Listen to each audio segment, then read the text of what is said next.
Hello everyone, कैसे हैं आप सब। तो आज की इस क्लास में आप सबके लिए क्लास 12 हिंदी 100 मार्क्स का गेस्ट क्वेश्चन लेकर आ चुका हूं। जी हाँ, तो इन गेस्ट क्वेश्चन में मैं आपको ऐसे क्वेश्चन कवर कराऊंगा जो सीधे आपको क्वेश्चन पेपर में देखने को मिलेगा। इसलिए आप लोग को पूरा क्लास करना है। क्लास अच्छी लगे तो आपको लाइक जरूर से कर देना है और शेयर भी कर देना है। और आपने इस चैनल को सब्सक्राइब नहीं किया तो सब्सक्राइब जरूर से कर लेना है, क्योंकि मैं इस चैनल पर उन सभी क्वेश्चन को लेकर आने वाला हूँ जिनसे आपको सीधे क्वेश्चन पेपर में क्वेश्चन देखने को मिलेगा। इसलिए आप लोग सब्सक्राइब करके बेल आइकन को जरूर से प्रेस कर लीजिए और क्लास का बेनिफिट लीजिए।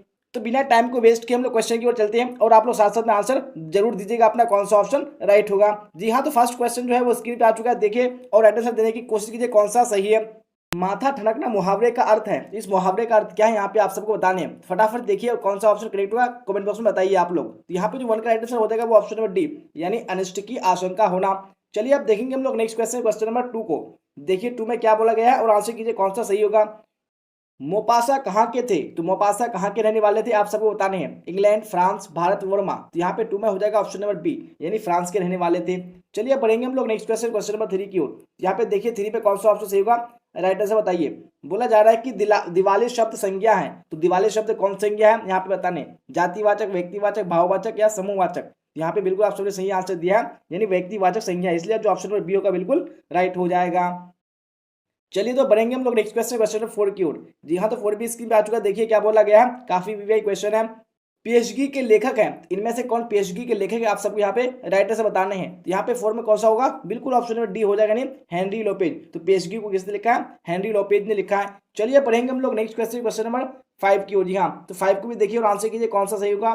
बोला जा रहा है कि अर्थ के आधार पर वाक्य के मुख्यतः कितने भाग हैं, तो वाक्य के कितने मुख्यतः भाग हैं इन अर्थ के आधार पर। यहाँ पे 5 में हो जाएगा ऑप्शन नंबर डी, यानी 8 भाग हैं। तो अब बढ़ते हैं हम लोग नेक्स्ट क्वेश्चन, क्वेश्चन नंबर 6 की ओर। जी हाँ, 6 को देखिए पूछा जा रहा है कि वह घर नहीं जाएगा वाक्य है, तो वह घर नहीं जाएगा ये कैसा वाक्य है यहाँ पे आपको बताने हैं। निषेधवाचक, आज्ञावाचक, प्रश्नवाचक, संदेहवाचक। तो यहाँ पे जो करेक्ट आंसर हो जाएगा वो ऑप्शन नंबर ए, यानी ये निषेधवाचक वाक्य है। चलिए पढ़ेंगे हम लोग नेक्स्ट क्वेश्चन, क्वेश्चन नंबर 7 की ओर। जी हाँ, 7 भी आ चुका है, देखिए क्या बोला गया है। चेखव एक अतुलनीय कलाकार हैं, ऐसा किसने कहा। तो ऐसा किसने कहा कि चेखव एक अतुलनीय कलाकार है, यहाँ पे बताने हैं। तो 7 में ऑप्शन नंबर भी करेक्ट हो जाएगा, नहीं लेव तोल्स्टॉय। तो किसने कहा था, लेव तोल्स्टॉय ने कहा था, ऑप्शन में भी बिल्कुल राइट हो जाएगा। तो अब पढ़ेंगे हम लोग नेक्स्ट क्वेश्चन, क्वेश्चन नंबर 8 की ओर। 8 भी आ चुका है, पूछा जा रहा है कि अनुभव शब्द है, तो अनुभव कैसा शब्द है, स्त्रीलिंग, पुल्लिंग, उभयलिंग या इनमें से कोई नहीं। यहाँ पे 8 में कौन सा हो जाएगा, बिल्कुल ऑप्शन नंबर बी राइट हो जाएगा, नहीं अनुभव एक पुल्लिंग शब्द है। चलिए अब देखेंगे हम लोग नेक्स्ट क्वेश्चन, क्वेश्चन नंबर 9 को। जी हाँ, तो 9 भी स्क्रीन पे आ चुका है, देखिए क्या बोला जा रहा है। मनोविनोद शब्द कौन लिंग है, तो मनोविनोद शब्द कौन सा लिंग है यहाँ पे आप सबको बताने हैं। पुल्लिंग, स्त्रीलिंग, उभयलिंग या इनमें से कोई नहीं। यहाँ पे 9 में कौन सा ऑप्शन हो जाएगा, तो बिल्कुल आप सबने सही आंसर दिया है कि ये पुल्लिंग शब्द ही नहीं, ऑप्शन नंबर ए क्या होगा, बिल्कुल राइट हो जाएगा। तो अब बढ़ेंगे हम लोग नेक्स्ट क्वेश्चन, क्वेश्चन नंबर 10 की ओर। जी हाँ, तो 10 भी स्क्रीन पे आ चुका है, क्या बोला गया है। एक गिलास पानी लाओ वाक्य है, तो यहाँ पे कैसा वाक्य आप सबको बताने हैं। तो यहाँ पे क्या हो रहा है, आज्ञा दिया जा रहा है पानी लाने के लिए, तो ये हो जाएगा आज्ञावाचक वाक्य, जो ऑप्शन नंबर सी होगा बिल्कुल राइट हो जाएगा। चलिए अब बढ़ेंगे हम लोग नेक्स्ट क्वेश्चन, क्वेश्चन नंबर 11 की ओर। जी हाँ, तो 11 भी आ चुका है, देखिए क्या बोला गया है।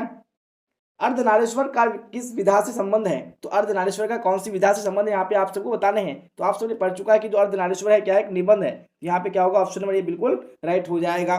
तो बढ़ते हैं हम लोग नेक्स्ट क्वेश्चन, क्वेश्चन नंबर 12 की ओर। जी हाँ, तो 12 भी स्क्रीन पे आ चुका है, क्या बोला गया है। रविंद्र का संधि विच्छेद है, तो रविंद्र का संधि विच्छेद क्या है आप सब देखिए कौन सा ऑप्शन सही होगा कमेंट बॉक्स में फटाफट से बताइए। तो यहाँ पे रविंद्र का संधि विच्छेद हो जाएगा, यानी कि जो ऑप्शन नंबर ए रवि जो इंद्र बिल्कुल राइट हो जाएगा। तो अब बढ़ेंगे हम लोग नेक्स्ट क्वेश्चन, क्वेश्चन नंबर 13 को देख लेते हैं क्या पूछा गया है।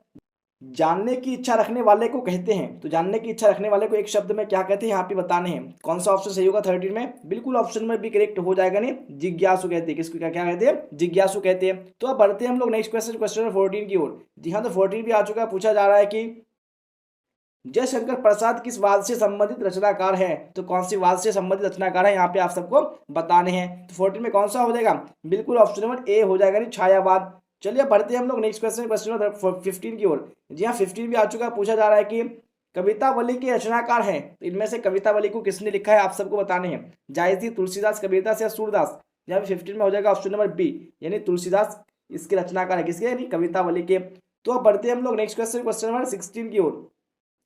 पूछा जा रहा है कि जिस पुरुष की स्त्री मर गई हो तो उसके एक शब्द में क्या बोलेंगे, जिस पुरुष की स्त्री मर गई हो। यहाँ पे 16 में हो जाएगा ऑप्शन नंबर सी, यानी उसको विधुर बोला जाता है। चलिए अब बढ़ते हैं हम लोग क्वेश्चन नंबर 17 की ओर। क्या है 17 में, चिड़ीमार कौन सा समास है। तो चिड़ीमार कौन सा समास का उदाहरण है यहाँ पे आपको बताने हैं। तो 17 में जो राइट आंसर हो जाएगा वो ऑप्शन नंबर ए, यानी तत्पुरुष समास है। चलिए अब देखेंगे हम लोग क्वेश्चन नंबर 18 को। जी हाँ 18 देखिए क्या है 18 में, राइट आंसर बताइए कौन सा ऑप्शन करेक्ट होगा। बोला जा रहा है कि साहित्य लहरी किसकी रचना है। तो साहित्य लहरी को किसने लिखा है, मलिक मोहम्मद जायसी, सूरदास, कबीरदास या तुलसीदास। यहाँ पे कौन सा ऑप्शन सही हो जाएगा, बिल्कुल आप सबने सही आंसर दिया है, यानी सूरदास हो जाएगा। साहित्य लहरी किसकी रचना है, सूरदास की रचना है। तो अब बढ़ते हैं हम लोग नेक्स्ट क्वेश्चन, क्वेश्चन नंबर 19 की ओर। 18 हो चुका है, आप 19 को भी देख लीजिए क्या बोला गया है। प्रगति और समाज किनकी रचना है। तो प्रगति और समाज किनकी रचना यहाँ पे आप सबको बताने हैं। तो 19 में देखिए कौन सा ऑप्शन सही होगा, बिल्कुल ऑप्शन नंबर बी हो जाएगा, नहीं नामवर सिंह की रचना है। चलिए अब देख लेते हैं हम लोग नेक्स्ट क्वेश्चन, क्वेश्चन नंबर 20 को। 20 में पूछा जा रहा है कि एक लेख और एक पत्र के लेखक हैं। तो एक लेख और एक पत्र के लेखक कौन है, यहाँ पे 20 में कौन सा होगा, बिल्कुल ऑप्शन नंबर बी, यानी भगत सिंह राइट आंसर हो जाएगा। चलिए पढ़ेंगे हम लोग नेक्स्ट क्वेश्चन, क्वेश्चन नंबर 21 की ओर। जी हाँ 21 को देखिए क्या पूछा गया है। उसने कहा था शीर्षक का कहानीकार कौन है। तो इस कहानी का कहानीकार कौन है यहाँ पे आप सबको बताने हैं। तो यहाँ पे कौन सा हो जाएगा, बिल्कुल ऑप्शन नंबर ए, यानी चंद्रधर शर्मा गुलेरी राइट आंसर हो जाएगा। चलिए अब देखेंगे हम लोग नेक्स्ट क्वेश्चन, क्वेश्चन नंबर 22 को। 22 में पूछा गया है कि निम्नलिखित में कौन उसने कहा था कि कहानी का नायक है, यानी उसने कहा था जो कहानी है इसका नायक, इनका जो मेन एक्टर है वो कौन है आप सबको बताने हैं। तो 22 में जो राइट आंसर हो जाएगा वो ऑप्शन नंबर बी, यानी लहना सिंह हो जाएगा। चलिए अब देख लेंगे हम लोग नेक्स्ट क्वेश्चन, क्वेश्चन नंबर 23 को। 23 में पूछा गया है कि उसने कहा था किस प्रकार की कहानी है, यानी उसने कहा था जो कहानी है ये किस प्रकार की कहानी है आप सबको बताने हैं। चलिए देखिए कौन सा ऑप्शन सही होगा। तो बिल्कुल आप सबने सही आंसर दिया है, यानी एक चरित्र प्रधान कहानी है, इसलिए ऑप्शन नंबर बी बिल्कुल राइट हो जाएगा। चलिए बढ़ेंगे हम लोग नेक्स्ट क्वेश्चन, क्वेश्चन 24 की ओर। जी हाँ 24 भी आ चुका है। पूछा जा रहा है कि बाल कृष्ण भट्ट ने किस पत्रिका का संपादन किया। तो कौन सी पत्रिका का संपादन किया था यहाँ पे आपको बताने हैं। तो 24 में ऑप्शन नंबर डी हो जाएगा, नहीं हिंदी प्रदीप बिल्कुल राइट आंसर हो जाएगा। तो अब बढ़ेंगे हम लोग नेक्स्ट क्वेश्चन, क्वेश्चन 25 की ओर। यहाँ पे 25 भी आ चुका। पूछा जा रहा है कि बाल कृष्ण भट्ट की रचना बातचीत है। तो बातचीत क्या है यहाँ पे आप सबको बताने हैं, जो कि बाल कृष्ण भट्ट ने लिखा है। तो 25 में ऑप्शन नंबर ए करेक्ट हो जाएगा, नहीं एक ललित निबंध है। तो अब देख लेते हैं हम लोग नेक्स्ट क्वेश्चन, क्वेश्चन 26 को। पूछा जा रहा है कि ओ सदा नीरा के लेखक कौन है। तो ओ सदा नीरा के लेखक कौन है यहाँ पे आप सबको बताने हैं। देखिए कौन सा ऑप्शन सही होगा 26 में, बिल्कुल ऑप्शन नंबर डी हो जाएगा, नहीं जगदीश चंद्र माथुर।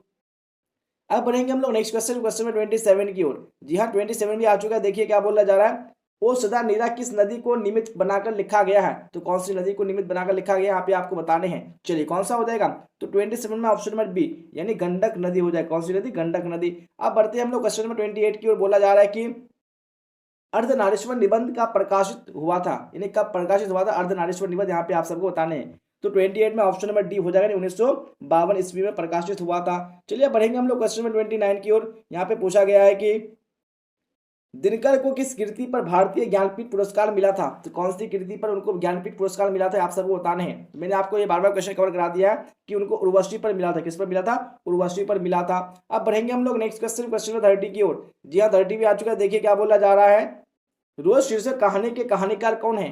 तो रोज शीर्षक जो कहानी है इसकी कहानीकार कौन हो जाएगा। देखिए कौन सा ऑप्शन होगा, बिल्कुल ऑप्शन नंबर सी, यानी सच्चिदानंद हीरानंद वात्स्यायन आज्ञे बिल्कुल राइट आंसर हो जाएगा। शॉर्ट में इसको आगे भी बोला जाता है, तो आपको कंफ्यूज नहीं रहना है। चलिए बढ़ेंगे हम लोग नेक्स्ट क्वेश्चन, क्वेश्चन 31 की ओर। और इससे पहले अगर आपने लाइक नहीं किया तो आपको लाइक जरूर से कर देना है अगर आपको क्लास अच्छी लग रही है, क्योंकि आज की इस क्लास में जो क्वेश्चन लेकर आया हूँ ये सारे गेस्ट क्वेश्चन यहाँ से आपको सीधे क्वेश्चन बोर्ड एग्जाम में देखने को मिलेगा। इसलिए आप लोग क्लास को लाइक नहीं किए, लाइक कर दिए और चैनल को भी सब्सक्राइब कर लिए, ताकि आप लोग डेली क्लास में ज्वाइन हो पाए और एग्जाम में अच्छे स्कोर कर पाए। यहाँ पे 31 को भी देखिए क्या पूछा गया है, भगत सिंह ने कैसी मृत्यु को सुंदर कहा है। तो कैसी मृत्यु को भगत सिंह ने सुंदर कहा है। यहाँ पे 31 में ऑप्शन नंबर बी हो जाएगा, यानी देश सेवा के बदले दी गई फांसी को। अब बढ़ते हैं हम लोग क्वेश्चन नंबर 32 की ओर। 32 में पूछा गया है कि सिपाही की माँ शीर्षक एकांकी का सबसे सशक्त पात्र कौन है। यहाँ पे सबसे सशक्त पात्र कौन है सिपाही की माँ शीर्षक कहानी में। यहाँ पे 32 में हो जाएगा ऑप्शन नंबर ए, यानी कौन है, बिश्नी है। अब बढ़ते हैं हम लोग क्वेश्चन नंबर 33 की ओर। 33 में पूछा गया है कि बिश्नी और मुन्नी को किसकी प्रतीक्षा है, यानी बिश्नी और मुन्नी किस चीज की प्रतीक्षा कर रही है यहाँ पे आप सबको बताने हैं। तो 33 में हो जाएगा ऑप्शन नंबर ए, यानी मानक की चिट्ठी की उनको प्रतीक्षा है। यहाँ पे ऑप्शन नंबर ए राइट हो जाएगा। अब बढ़ते हैं हम लोग क्वेश्चन नंबर 34 की ओर। बोला जा रहा है कि नामवर सिंह के गुरु कौन थे? तो इनमें से कौन नामवर सिंह के गुरु थे आप सबको बताने हैं। तो 34 में हो जाएगा ऑप्शन नंबर ए, यानी हजारी प्रसाद द्विवेदी। ये क्या थे? नामवर सिंह के ये गुरुजी थे। अब बढ़ते हैं हम लोग क्वेश्चन नंबर 35 की ओर। देखिए क्या है 35 में, आंसर कीजिए। नामवर सिंह ने किस पत्रिका के संपादक रहे हैं? यानी नामवर सिंह कौन सी पत्रिका के संपादक रह चुके हैं आप सबको बताने हैं। देखिएगा 35 में कौन सा ऑप्शन सही होगा? बिल्कुल ऑप्शन नंबर सी हो जाएगा, नहीं आलोचना पत्रिका हो जाएगा। चलिए बढ़ते हैं हम लोग क्वेश्चन नंबर 36 की ओर। जी हाँ 36 भी आ चुका है। बोला जा रहा है कि जूठन किनकी आत्मकथा है? तो जूठन जो है ये क्या है? आत्मकथा है। और इसको लिखा किसने? यहाँ पे आप सबको बताने हैं। तो 36 में हो जाएगा ऑप्शन नंबर बी, यानी ओम प्रकाश वाल्मीकि क्या है? एक आत्मकथा, इसलिए ऑप्शन नंबर बी राइट हो जाएगा। अब बढ़ते हैं हम लोग क्वेश्चन नंबर 37 की ओर। पूछा जा रहा है कि जूठन के हेडमास्टर का नाम क्या है? यानी जूठन में जो हेडमास्टर है उनका नाम क्या है आप सबको बताने हैं। तो यहाँ पे 37 में हो जाएगा ऑप्शन नंबर ए, यानी मास्टर का क्या नाम रहता है? यानी कलीराम रहता है। ऑप्शन नंबर ए राइट हो जाएगा। अब बढ़ते हैं हम लोग क्वेश्चन नंबर 38 की ओर। पूछा जा रहा है कि हंसते हुए मेरा अकेलापन के लेखक कौन है? तो इसके लेखक कौन है हंसते हुए मेरा अकेलापन के? तो यहाँ पे 38 में हो जाएगा ऑप्शन नंबर ए, यानी हो जाएगा मलिया। पूछा जा रहा है कि त्रिज है, तो त्रिज क्या है यहाँ पे आपको बताने हैं। यहाँ पे जो 40 में राइट आंसर हो जाएगा वो ऑप्शन नंबर सी, यानी एक विषैला और भयानक जंतु है। कौन? त्रिज। अब बढ़ते हैं हम लोग क्वेश्चन नंबर 41 की ओर। पूछा जा रहा है कि तुलसीदास कैसे कवि थे? तो इनमें से कैसे कवि थे तुलसीदास, यहाँ पे आप सबको बताने हैं। चलिए देखिएगा कौन सा ऑप्शन सही होगा। तो बिल्कुल आप सबने सही आंसर दिया है, यानी एक समन्वयवादी कवि थे, इसलिए जो ऑप्शन नंबर ए होगा बिल्कुल राइट हो जाएगा। अब बढ़ते हैं हम लोग क्वेश्चन नंबर 42 की ओर। जी हाँ तो 42 भी आ चुका है। देखिए क्या पूछा जा रहा है। कबहुक अम्ब अवसर पाई, यहाँ अब संबोधन किसके लिए है? यानी यहाँ पे जो अब आया है, ये जो संबोधन किया गया है ये किसके लिए संबोधन किया गया है यहाँ पे आप सबको बताने हैं। राम, लक्ष्मण, सीता या रावण? तो यहाँ पे जो 42 का राइट आंसर हो जाएगा वो ऑप्शन नंबर सी हो जाएगा, यानी ये सीता के लिए संबोधन किया गया है यहाँ पे अब को। तो अब बढ़ते हैं हम लोग क्वेश्चन नंबर 43 की ओर। तो 43 पे आ चुका। बोला जा रहा है कि भक्तमाल किसकी रचना है? तो भक्तमाल के लेखक कौन है? तो आपने बार बार कर चुका है कि भक्तमाल के लेखक कौन है? नाभादास है, इसलिए जो ऑप्शन नंबर ए होगा बिल्कुल राइट हो जाएगा। तो अब बढ़ेंगे हम लोग नेक्स्ट क्वेश्चन, क्वेश्चन नंबर 44 की ओर। देखिए क्या पूछा गया है 44 में। भूषण किस काल के कवि हैं? तो कौन सी काल के कवि है भूषण? कौन सा राइट आंसर हो जाएगा? तो बिल्कुल ऑप्शन नंबर डी करेक्ट हो जाएगा, नहीं रीति काल के कवि हैं। अब देख लेते हैं हम लोग क्वेश्चन नंबर 45 को। 45 में पूछा जा रहा है कि सुंगनी साहू परिवार किनसे संबंध था? तो सुंगनी साहू जो परिवार था वो किनसे संबंध यहाँ पे आप सबको बताने हैं। देखिएगा कौन सा होगा? बिल्कुल ऑप्शन नंबर डी हो जाएगा, नहीं जयशंकर प्रसाद के परिवार से संबंध था। अब बढ़ते हैं हम लोग क्वेश्चन नंबर 46 की ओर। 46 में पूछा गया है कि यूरोप के लोगों में बात करने का हुनर है, यह किसने कहा? तो ये बात किसने कहा कि यूरोप के लोगों में बात करने का हुनर है, यहाँ पे बताने हैं। तो 46 में हो जाएगा ऑप्शन नंबर डी, यानी एक बात बालकृष्ण भट्ट ने कही थी, इसलिए ऑप्शन नंबर डी राइट हो जाएगा। अब देखेंगे हम लोग क्वेश्चन नंबर 47 को। 47 में क्या पूछा गया देखिएगा, आंसर कीजिएगा कौन सा सही होगा। सब है जब तक मनुष्य बोलता नहीं तब तक उसका गुण दोष प्रकट नहीं होता, ये किसने लिखा है? इसको किसने लिखा है आप सबको यहाँ पे बताने हैं। तो 47 में ऑप्शन नंबर बिल्कुल सी करेक्ट हो जाएगा, नहीं बालकृष्ण भट्ट। तो अब देख लेते हैं हम लोग नेक्स्ट क्वेश्चन, क्वेश्चन 48 को। जी हाँ तो 48 भी आ चुका है। पूछा जा रहा है कि चंद्रधर शर्मा गुलेरी की लिखी कौन सी कहानी नहीं है? तो इनमें से कौन सी कहानी को गुलेरी जी ने नहीं लिखा है आप सबको बताने। तो 48 में हो जाएगा ऑप्शन नंबर डी, यानी त्रिश। त्रिश को इसने कौन यानी गुलेरी जी ने नहीं लिखा है, बाकी तीनों को लिखा है। तो अब बढ़ते हैं हम लोग क्वेश्चन नंबर यानी 49 की ओर। जी हाँ तो 49 भी इसकी भी आ चुका। क्या बोला जा रहा है? कौन सी रचनाकार बिहार से संबंधित है नहीं है, यानी कौन सी रचनाकार जो है बिहार से संबंध नहीं रखते हैं। तो 49 में हो जाएगा ऑप्शन नंबर डी, यानी शमशेर बहादुर सिंह नहीं है, बाकी ये तीनों बिहार से संबंधित हैं। अब बढ़ते हैं हम लोग क्वेश्चन नंबर 49 हो चुका है। 50 को देख लेते हैं। बोला जा रहा है कि करबक में कौन सी बात पाई जाती है? इनमें से बात कौन सी करबक में पाई जाती है? यहाँ पे हो जाएगा ऑप्शन नंबर ए, यानी प्रेम की महिमा हो जाएगा। तो अब देख लेते हैं हम लोग क्वेश्चन नंबर 51 को। तो 51 में भी पूछा गया है कि 9 2 11 होना मुहावरे का अर्थ है। तो इस मुहावरे का अर्थ क्या हो जाएगा? 9 2 11 होना, यानी भाग जाना, इसलिए जो ऑप्शन नंबर ए होगा बिल्कुल राइट हो जाएगा। चलिए बढ़ेंगे हम लोग क्वेश्चन नंबर 51 हो चुका है। 52 को देख लेते हैं। 52 में पूछा गया है कि नाक का बाल होना मुहावरे का अर्थ है। नाक का बाल होना यानी कि प्रिय होना, प्यारा होना, इसलिए ऑप्शन नंबर भी बिल्कुल राइट हो जाएगा। तो अब देखेंगे हम लोग क्वेश्चन नंबर 53 को। 53 में पूछा गया है कि जगदीश का संधि विच्छेद है। तो जगदीश का संधि विच्छेद क्या हो जाएगा? काफी वीवीआई क्वेश्चन है। यहाँ पे हो जाएगा जगत जोड़ ईश, यानी जो ऑप्शन नंबर बी होगा जगदीश बिल्कुल राइट हो जाएगा। अब बढ़ेंगे हम लोग क्वेश्चन नंबर 54 की ओर। 54 में पूछा गया है कि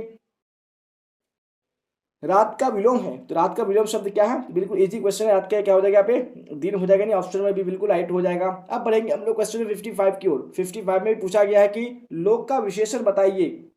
तो लोक का जो विशेषण हो जाएगा वो हो जाएगा लौकिक, यानी जो ऑप्शन नंबर सी होगा बिल्कुल राइट हो जाएगा।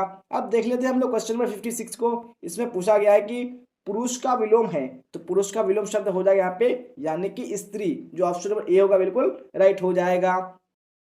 तो अब देख लेंगे हम लोग नेक्स्ट क्वेश्चन, क्वेश्चन 57 को। 57 में पूछा गया है कि महोत्सव का संधि विच्छेद है, तो महोत्सव का जो संधि विच्छेद हो जाएगा यहाँ पे यानी महाजोड़ उत्सव, इसलिए ऑप्शन में बिल्कुल राइट हो जाएगा। तो अब बढ़ते हैं हम लोग नेक्स्ट क्वेश्चन, क्वेश्चन 58 की ओर। 58 में पूछा गया है कि संतोष का संधि विच्छेद है, संतोष का जो संधि विच्छेद हो जाएगा यानी समजोड़ तोष, तो कौन से ऑप्शन में, यानी ऑप्शन नंबर बी में है, इसलिए जो राइट आंसर हो जाएगा वो ऑप्शन नंबर बी हो जाएगा। अब देखेंगे हम लोग क्वेश्चन नंबर 59 को। 59 में पूछा गया है कि पानी का पर्यायवाची है, तो पानी का पर्यायवाची शब्द यहाँ पे आप सबको बताने हैं। तो आपसे पता होगा कि पानी का जो पर्यायवाची शब्द होता है क्या होता है, नीर होता है, यानी यहाँ पे क्या हो जाएगा, ऑप्शन में सी बिल्कुल राइट हो जाएगा।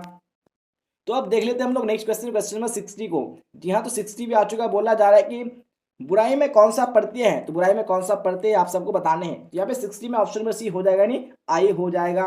जी हाँ, तो इसी क्वेश्चन के साथ मैंने आज की इस क्लास में आपको हिंदी 100 मार्क्स का 60 गेस्ट क्वेश्चन कंप्लीट करा दिया है। मुझे उम्मीद है कि आपको यहाँ से सीधे क्वेश्चन बोर्ड एग्जाम में देखने को मिलेगा, इसलिए आपने पूरा क्लास को नहीं किया तो आपको कर लेना है, क्योंकि मैंने आपको उन सभी क्वेश्चन को कवर किया है जिनसे आपको सीधे क्वेश्चन पेपर में क्वेश्चन देखने को मिलेगा। और क्लास अच्छी लगी हो तो आपको लाइक जरूर से कर देना है और शेयर भी कर देना है। और आपने अभी तक चैनल को सब्सक्राइब नहीं किया है तो आपको बिल्कुल भी देरी नहीं करना है, क्योंकि इस चैनल पर आपको उन सभी क्वेश्चन को कवर कराया जाएगा जो सीधे आपको क्वेश्चन पेपर में देखने को मिलेगा। और क्लास कैसी लगी आप लोग कमेंट बॉक्स में बता सकते हैं। तो यहाँ तक बने रहने के लिए आप सबका धन्यवाद। फिर मिलते हैं हम लोग अगली क्लास में। Till then bye bye, tata, see you on the next class.